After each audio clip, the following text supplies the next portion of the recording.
The Chinese Communist Party, CCP, continues its rhetoric and pressure on Japan, calling for the Japanese Prime Minister to retract her remarks on Taiwan, which, it said, had seriously damaged bilateral relations. Chinese Foreign Ministry spokesperson He Yongqian told reporters November 20th, "Recently, the Japanese Prime Minister Sanae Takaichi made an erroneous public statement about the Taiwan Straits. It damaged the political foundation of Sino-Japanese relations and had a serious negative impact on bilateral trade and cooperation. China urges Japan to retract its words in response to the historical and responsibility of Sino-Japanese relations and to fulfill its promise to China to create a good environment for bilateral trade and cooperation. If Japan continues to go further on the wrong path, China will take necessary measures. The Japanese side will bear all the consequences." He was referring to Takaichi's remarks made in Parliament nearly 2 weeks ago on November 7th, that if China were to attack Taiwan, Japan could respond militarily.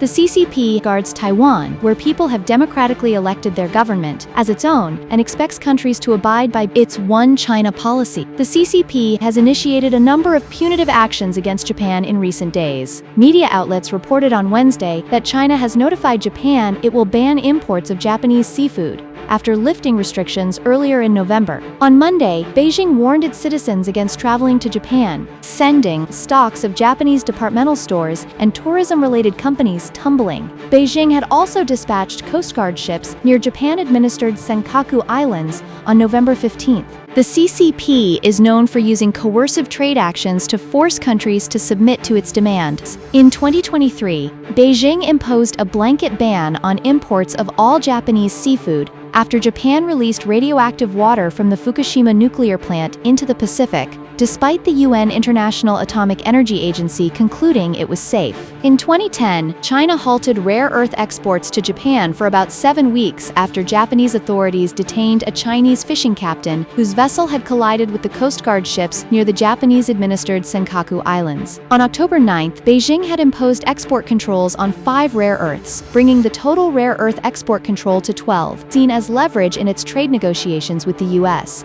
Naoki Hayakuta, who heads the minor opposition Conservative Party in Japan, denounced Beijing's actions as bullying and harassment. Hei Seki, a Chinese-born legislator with the ruling Japan Innovation Party, said, "Having studied the CCP regimes for many years, I understand their habits well. They always become arrogant and adopt an intimidating attitude toward those who yield or appear weak.